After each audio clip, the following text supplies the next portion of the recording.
Misery is manifold. The wretchedness of earth is multiform. Overreaching the wide horizon as the rainbow, its hues are as various as the hues of that arch, as distinct too, yet as intimately blended.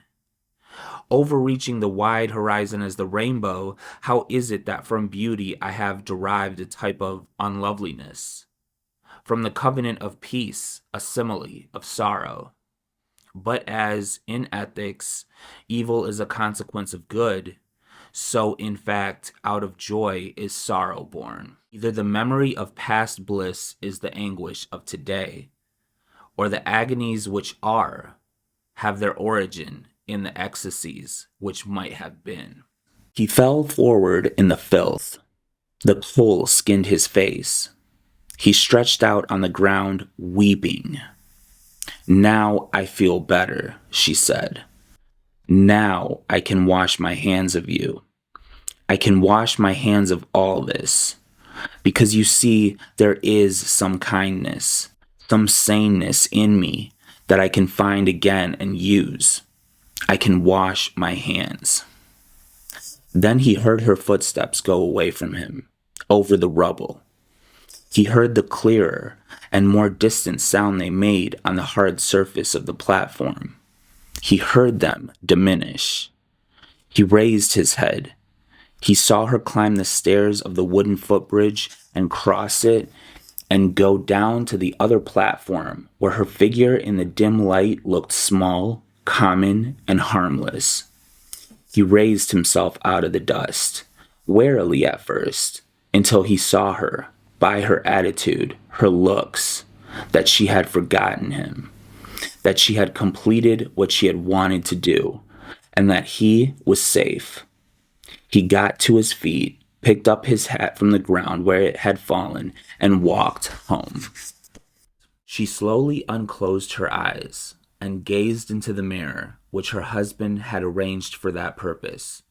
A faint smile flitted over her lips when she recognized how barely perceptible was now that crimson hand which had once blazed forth with such disastrous brilliancy as to scare away all their happiness. But then her eyes sought Aylmer's face with a trouble and anxiety that he could by no means account for. "My poor Aylmer," murmured she. "Poor? Nay, richest, happiest, most favored," exclaimed he. "My peerless bride, it is successful. You are perfect." "My poor Aylmer," she repeated, with a more than human tenderness. "You have aimed loftily. You have done nobly. Do not repent that with so high and pure a feeling you have rejected the best earth could offer. Aylmer, dearest Aylmer, I am dying." Alas, it was too true. The fatal hand had grappled with the mystery of life, and was the bond by which an angelic spirit kept itself in union with a mortal frame. As the last crimson tint of the birthmark, that sole token of human imperfection, faded from her cheek, the parting breath of the now perfect woman passed into the atmosphere, and her soul, lingering a moment near her husband, took its heavenward flight. Tomorrow at 12 noon, I will be granted freedom and the right to associate with people. But before I leave this room and see the sun, I find it necessary to say a few words. With a clear conscience and before God who sees me, I declare to you that I scorn freedom and life and health and all that is known in your books as worldly blessings. For 15 years, I have attentively studied earthly life. True, I have seen neither earth nor people, but in your books I have drunk fragrant wine, sung songs, chased deer and wild boar in the forests, loved women, beauties, airy as clouds, created by the magic of poets of genius, have visited me by night and whispered wondrous tales that intoxicated me. In your books, I climbed the peaks of Elbrus and Mont Blanc, and from there I saw the sun rise in the mornings and in the evenings flood the sky, the ocean, and the mountain peaks with crimson gold. From there I saw flashes of lightning cleave the clouds above me. I saw green forests, fields, rivers, lakes, cities. I heard sirens sing and shepherds' pipes play. I touched the wings of beautiful devils who flew to me to talk about God. In your books, I threw myself into the bottomless abyss, performed miracles, killed, burned cities, preached new religions, conquered whole kingdoms. Your books gave me wisdom. Everything that tireless human thought has created in the course of centuries is compressed in my skull into a small lump. I know that I am more intelligent than all of you, and I scorn your books. I scorn all the world's blessings and its wisdom.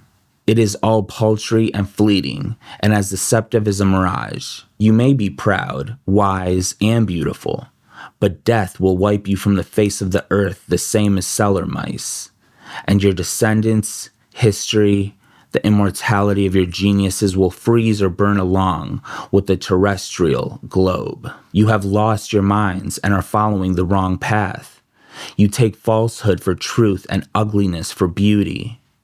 You would be amazed if, owing to certain circumstances, apple and orange trees suddenly produced frogs and lizards instead of fruit, or roses smelled of horse sweat. So am I amazed at you, who have exchanged the sky for the earth.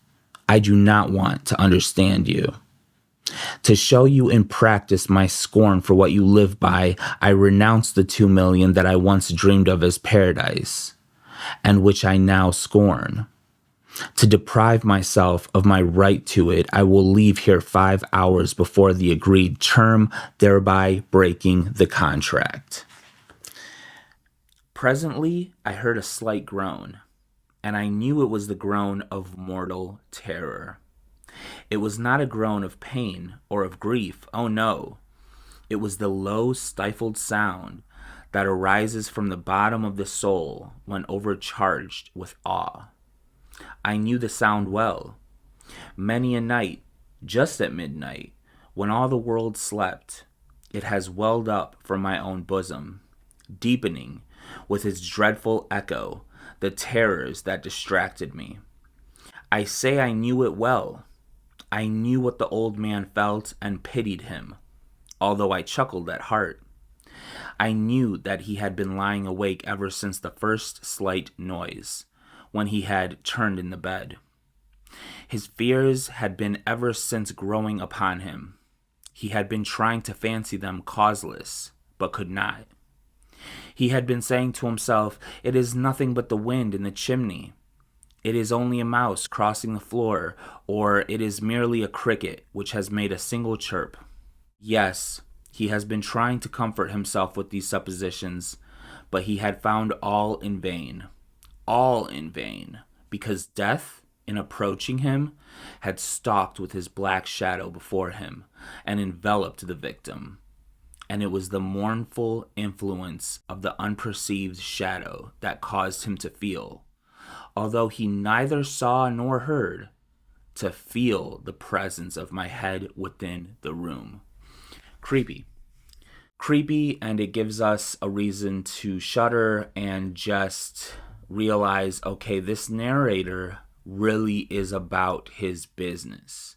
Turning the corner by the meeting house, he spied the head of Faith, with the pink ribbons gazing anxiously forth, and bursting into such joy at sight of him that she skipped along the street and almost kissed her husband before the whole village. But Goodman Brown looked sternly and sadly into her face and passed on without a greeting.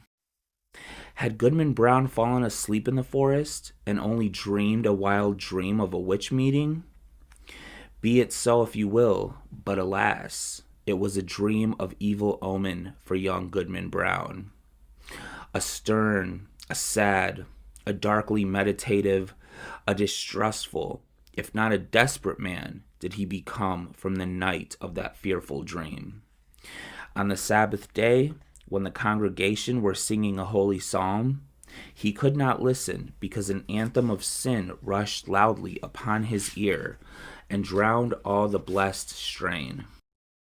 When the minister spoke from the pulpit with power and fervid eloquence, and with his hand on the open Bible of the sacred truths of our religion, and of saint-like lives and triumphant deaths, and the future bliss or misery unutterable, then did Goodman Brown turn pale, dreading lest the roof should thunder down upon the great blasphemer and his hearers. Often, awaking suddenly at midnight, he shrank from the bosom of faith. And at morning or eventide, when the family knelt down at prayer, he scowled and muttered to himself and gazed sternly at his wife and turned away.